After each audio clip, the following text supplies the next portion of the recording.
Rev up your engines!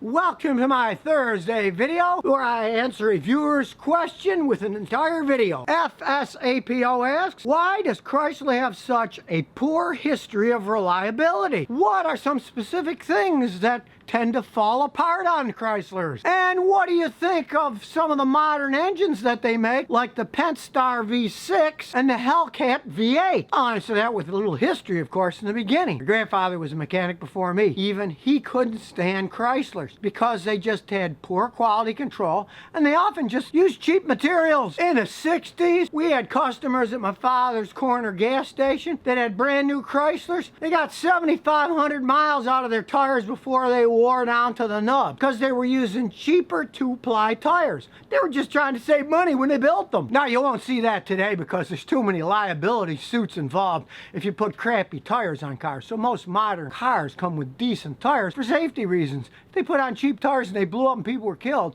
they would have their pants suit off of them. But that stuff didn't exist back in the 60s. We also had customers with Chryslers they bought brand new and they started to ride poor, so they brought them in and my grandfather checked them out. And so he took it for a ride, came back, put it up on a lift and said, well, your shock absorbers are all worn out. And the customer of the Chrysler just said, hey, how could they be worn out? I've only got 10,000 miles on this vehicle. Well, shocks in those days were pretty easy to change. They had a bolt in the top and a bolt in the bottom. So my grandfather said, okay, watch this. And he pulled off one of the shocks, and they're supposed to be real tight to go up and down as they absorb the shock. But the shock that he took off was like a kazoo. It just went doo-doo-doo-doo-doo-doo. Showed that it was worn out. And with that small amount of miles, it shouldn't wear out. But guess what? They were using cheap parts and they wear out faster. And throughout history, they made lots of bad designs. Take the Dodge minivan. Hey, that was one of the worst minivan transmissions ever made. I had one customer that had bought 5 of those minivans, and the first 4, the transmission went out on all of them. So I said to him, why do you keep buying these minivans from Chrysler? To which he responded, well, my wife loves them because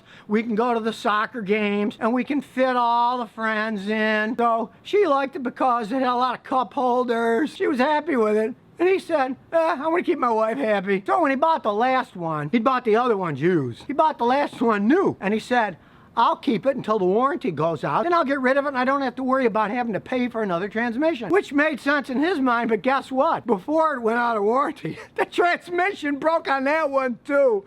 He did get it fixed under warranty, but really, 5 of them in a row and the transmissions went out on every single one of them. And the answer to the second part of his question about the modern engines, you gotta know a little bit more about Chrysler. They're owned by Fiat, an Italian company. Fiat is not known for making exceptionally long-lasting cars. The acronym in the United States for Fiat is Fix It Again, Tony, because they keep breaking over and over again. So now you have a combination of 2 companies, neither of which was making such hot vehicles. So overall, hey, Chrysler just doesn't make very good vehicles. Now, as the Pentastar V6 engine goes, they had a lot of problems with heads. The heads weren't made right, and the engines wouldn't run right, and they had to rebuild them for quite a few people under warranty. Now, these Pentastar V6 engines are made in different places. Some of them are made in Michigan, but a lot of them are made in Mexico. Now, I've had personal customers that had good luck with the Pentastar engines, but I've also had customers that had problems with the heads on those engines. I don't know. Maybe it was some of them got the engines built in Michigan, but the ones that broke were the ones made in Mexico. I personally wouldn't want an engine made in Mexico. I don't care what anybody says. So if you got to try to figure out where your engine was made, hey, me,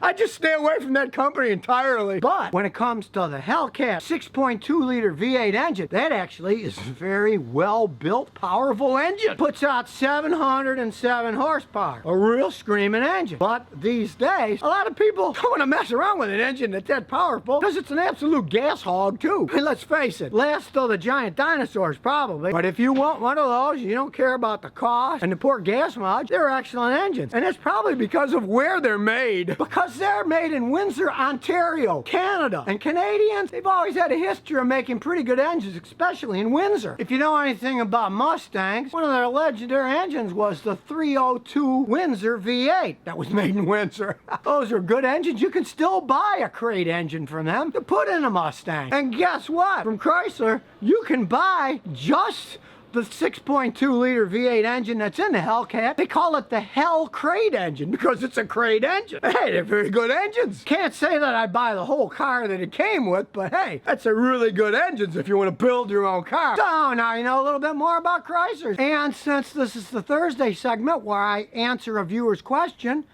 place your own question on the YouTube comments below, and I'll pick the best ones to make a single video to answer your questions. And where else can you find a guy with 50 years experience of fixing cars to answer your own question with a video?